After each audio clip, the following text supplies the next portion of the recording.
그래서 지금 국방부검찰단이 가져가게 된다면은 처음부터 지금까지 조사했던 내용 수사권 없는 자의 수사임으로 네. 싹 날리고 본인들이 네. 수사를 다 처음부터 다시, 왜냐면 군검사는 할 수 있지 않습니까? 네네네네.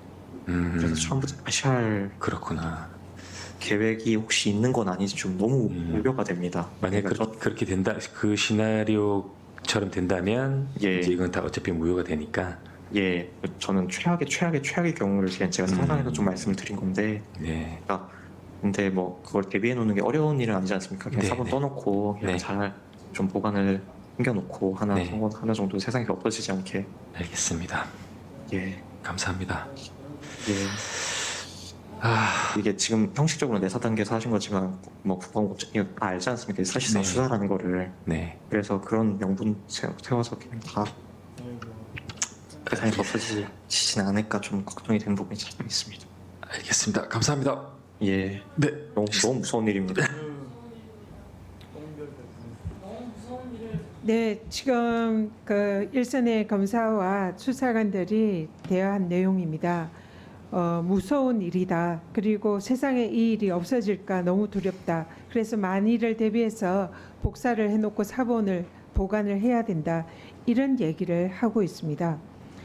지금 현재 수사관들과 검사들도 무섭다고 하는데 이 수사 외압의 정점에는 과연 누가 있을까요? 이종섭 장관입니까? 정점에 있습니까? 아니죠. 지금 장관도 두려워하고 있습니다. 장관도 두려워서 본인이 결재를 하고 이첩을 결정했는데도 두려움에 무서워서 다시 그 결재를 뒤집고 이첩 보류 지시를 뒤집습니다. 해병대 사령관도 대통령의 경로가 무서워서 자신의 부하인 박정훈 대령에게 사실상의 항명죄를 씌우고는 이 사안을 다시 입을 닫고 있습니다. 박정훈 대령은 죽음보다 무서운 공포를 겪고 있다. 그렇게 얘기하고 있습니다. 지금 이 군검사와 수사관들도 모두 두려움과 무서움에 떨고 있습니다.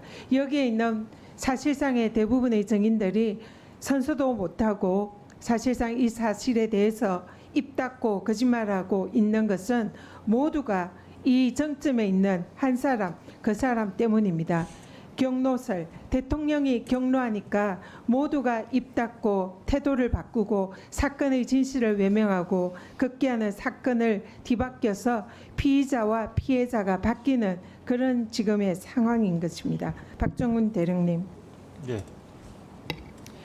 아까 제가 질의를 드릴 때에 이 사실이 사실상 판례와 관련 법령에 따라서 임성근 사단장의 업무상 과실치사 혐의가 명백해서 거기에 따라서 증거 자료를 첨부하고 이첩을 했고 적법적으로 합법적으로 그것을 경찰청에 송부했다 이렇게 말씀하셨죠.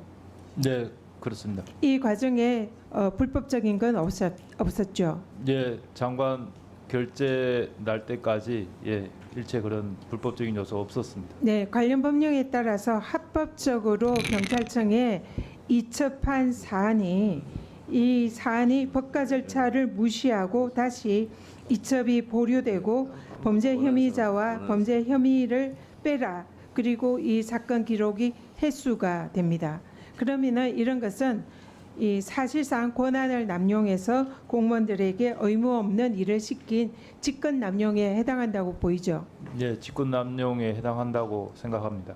이 사안은 직권 남용입니다. 그런데 지금 장관이 자신이 이첩 보류를 지시했다고 자인을 하고 있고 어떤 이유인지 모르지만 그는 뭐 아무런 문제가 없었다고 하는데 그는 이제 이종섭 장관의 착각이다 이렇게 생각이 들고요. 어쨌든 그 부분은 자인을 했습니다.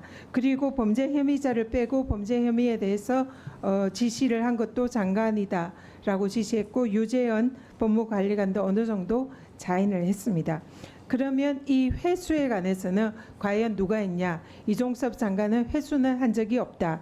지시를 한 적이 없다라고 부인을 하고 있습니다. 그러면 이 사건 기록의 경찰청에서의 회수는 과연 누가 지시했나? 근데 아까 유재현 법무관리관이 이것을 한 게 아닌가 하는 질의에 대해서 본인이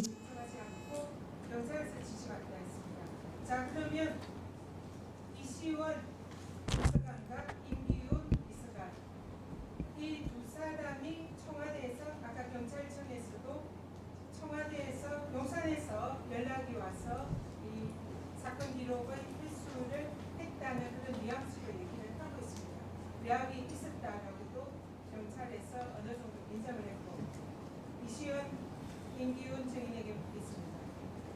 경찰청에 기록을 횟수를 지시를 하고 전화를 했습니까? 한 적이 있습니까? 제가 먼저 말씀드리면 직전 증언에서 답변드린 바와 같이 답변하기에 좀 어려운 사정이 있음을 양해해 주시기 바랍니다. 비서가 경찰청과 통화한 바 없습니다. 그러면 네, 발언을 정리해 주시죠. 장관도 하지 않았고 유재원 법무관리관도 하지 않았고 국방부 쪽에서는 사건 해수를 하지 않았습니다. 그러나 용산에서 연락이 간 기록과 외압이 있습니다. 그러면은 이 사건의 기록의 횟수는 용산에서 했다고 볼 수밖에 없습니다. 그러면은 이 사건의 이전점에 대통령이 있다라고 간접적으로 추인할 수밖에 없는 사안이다. 그래서 그 핵심의 두 분이 있는데 지금은 증언을 요구하고 있는데 그렇다면은 두 분의 이 사건에 관여가 있다. 그렇게 저는 믿겠습니다. 이상입니다. 네, 수고하셨습니다.